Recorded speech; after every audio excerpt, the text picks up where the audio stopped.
And I'm going to move on to the power of Customer 360 because it really builds on what they just talked about. This is the number of customers that you can see how many clouds they've implemented. And so they didn't even have 7, back in FY18 when they were tracking this. And you can see like this purple bar is the 5 clouds. That's getting significantly bigger. So 5, 6, and 7 now make up a majority. You can see this. This is like almost 2/3 of the revenue here. And then they said 97%, not percent, 97 times the growth in 6+. So, from this little teeny sliver to this sort of the green and the blue here over time. They're just continuing to, this is a kind of a great land and expand slide.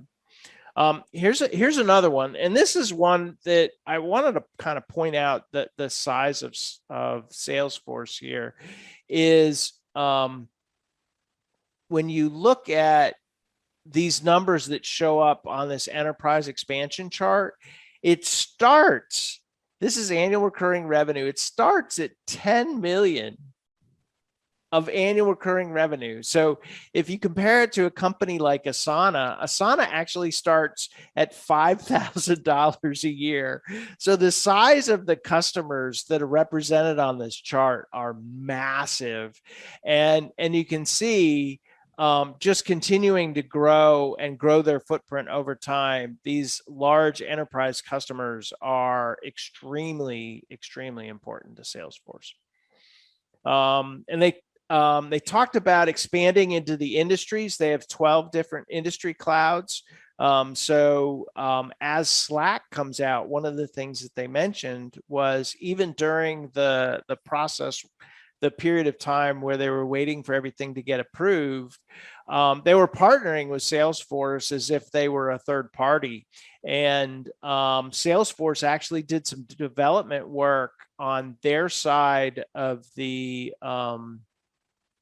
software platform using Slack's APIs or their programming interfaces, application programming interfaces. And they built Slack kind of plug and play templates for each of the different industries and made it easy to connect into Salesforce. So even before they were officially merged together, there was a ton of work on the Salesforce side to take advantage of the Salesforce platform.